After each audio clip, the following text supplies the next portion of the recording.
It is time for a Quick Tips Tuesday episode of the Your Empty Nest Coach podcast.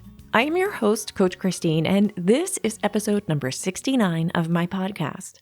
If this is your first time listening, I invite you to check out my Friday episodes as well, where I provide bite-sized coaching assistance to guide you along your empty nest transition years. This is an amazing time of our lives, but it is easy to forget that through the bumps in the road in our journey. My hope is that you discover how amazing you are and find the excitement in your years ahead.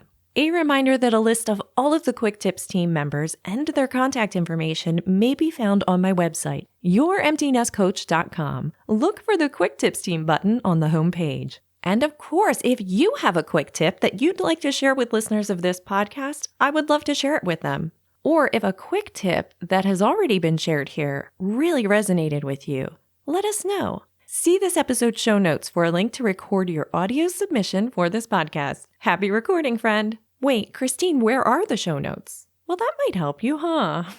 You'll find those in the description of this episode. On Apple Podcasts, click Details. On Spotify, click See More. On Overcast, press the I for Information button. Get the idea?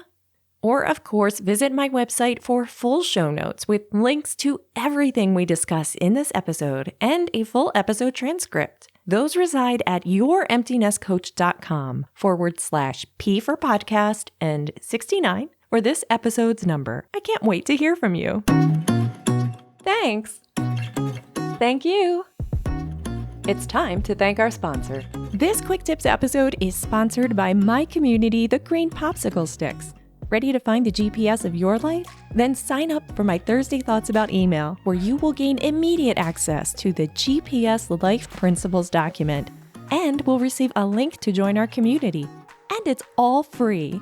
See the link in this episode's show notes or head to my website, youremptynestcoach.com, and click the Thursday Thoughts About button to get started. See you there.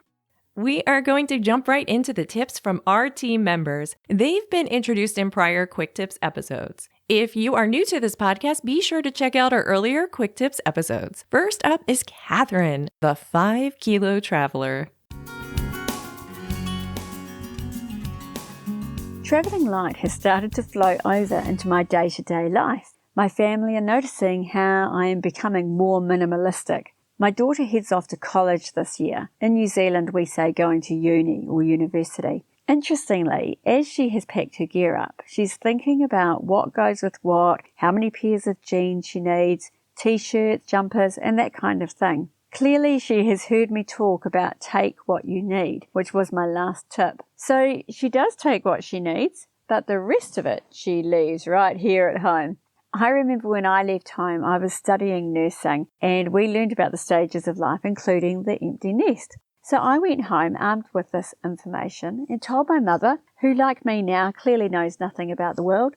I told my mum that she was experiencing the empty nest syndrome. Well, that went down really well. With one look, I got the message loud and clear. But she also added, I love that you leave home, but you keep bringing your stuff back. Clearly, she was in a state of denial, and 18-year-old me humoured her by quickly changing the subject, quite possibly a life-saving decision. But now I'm in that same spot, kids leaving home and leaving their stuff behind. Anyway, I'm pleased that she's learning something from me as she heads out into the big wide world. So my tip today is take less. You cannot travel light without reducing what you take. I make sure that all the clothes I take can be worn in multiple ways and with multiple items. Say 3 tops and 3 skirts or pants that go well together can be made into 9 different outfits. Add a cardigan or a scarf, and that makes so many more ways to change your look. I generally stick to one colour or versions of it and some accent colours. My personal preference is navy blue with an accent colour, but you could do black, grey, or any other colour. In my minimal travel wardrobe, everything works well together and can be layered if it gets cold. In New York in December, I wore 3 smart wool layers, a puffer jacket and a long wool coat, and I was lovely and warm. And of course I also had my scarf, my hat and gloves and my warm boots, essential winter gear. But because they all went together, it was really easy to wear everything together and to layer them up. So take less. Happy light travels.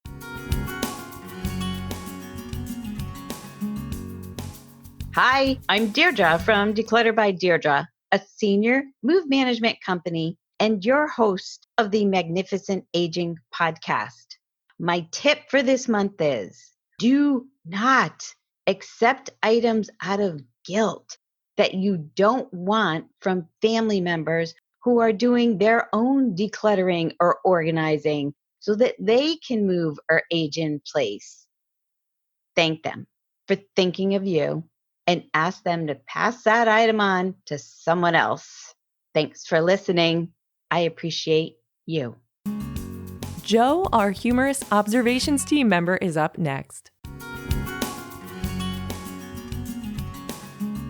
The empty nest feeling is quite a shock for many, but you do get used to it and you develop a lovely, quiet, ordered life with time to pursue your own interests and hobbies and spend a lot of time with your partner. And then the kids come home again. Prepare to spend your life savings in the supermarket only to be told, "Mum, there's nothing to eat." And when they do eat, it's 14 packets of cereal, and not knowing what to do with the empty milk carton, they will put it straight back in the fridge. They manage to pack for a 4-week trip in about 10 minutes, and yet it takes them a whole week to unpack when they get home. When they do unpack, they put everything, and I mean everything, in the wash. This often includes sweet wrappers, coins, earphones, you name it. When you return their washing all clean and ironed, it goes straight onto the wardrobe.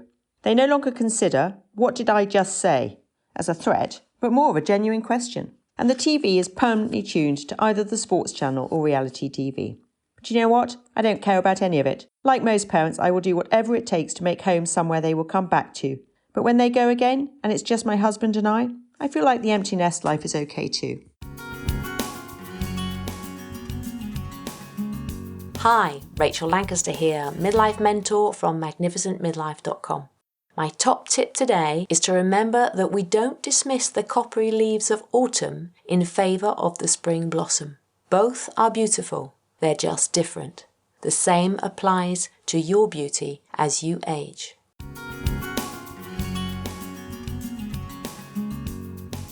Hi, this is Katie Oliveira, your student's college success strategist, and today's quick tip is to place less emphasis on the importance of a college major and more emphasis on encouraging your student to engage in relevant experiences that build their skill set and their network. At the end of the day, skills, experiences, and relationships are what prepare your student for opportunities and open the door to employment, not a particular major. How many people do you know who aren't working in a field directly related to their major? I know for me, it's most people. And of those, how many use their skills, experiences, knowledge, or relationships that they acquired studying their college major? I know most of the folks I talk to on my podcast often cite using knowledge or skills from their college experience in their current yet unrelated profession.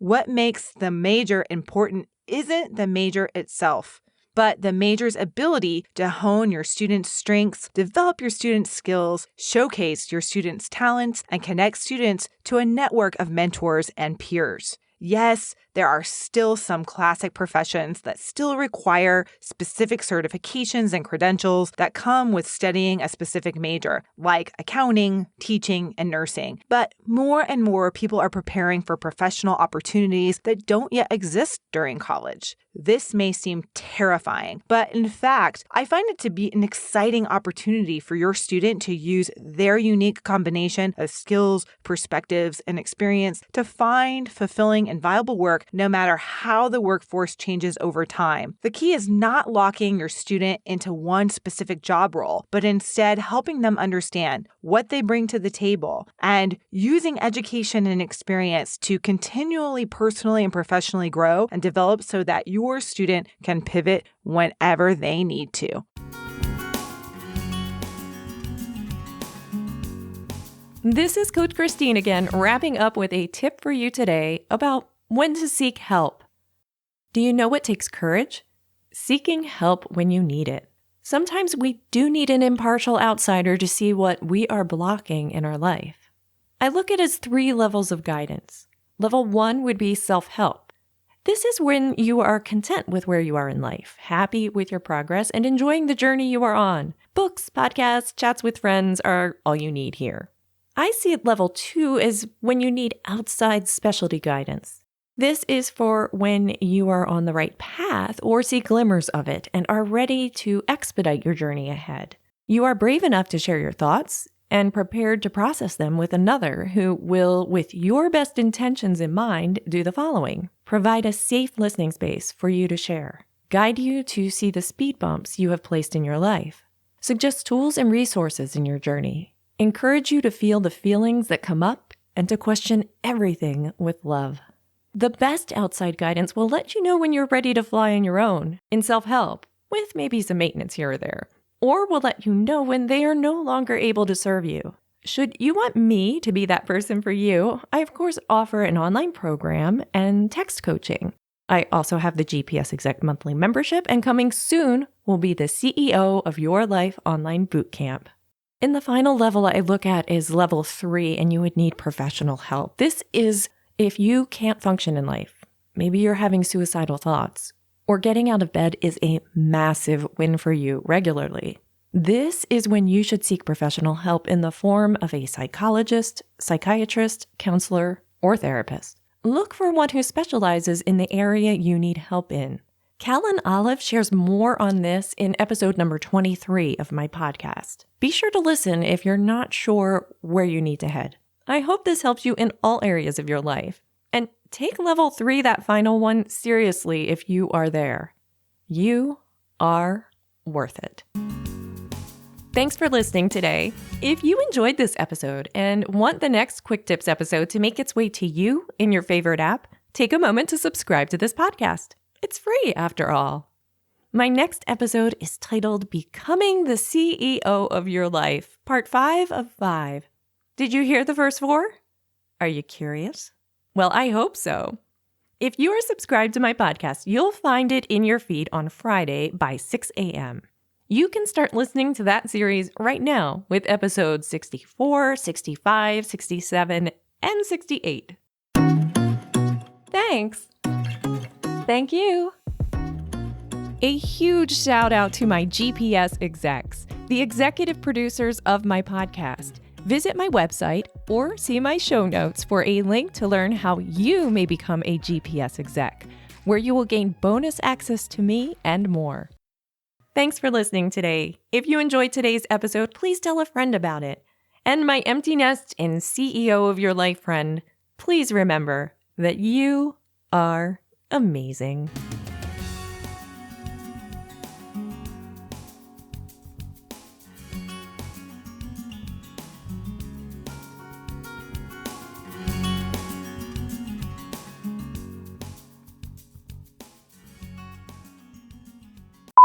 Guide you along your empty nest transitions years. Transition? Sure. Wait, did I fix this? I did not. Okay. Outside specialty guidance. I don't want to, how do I want to say that?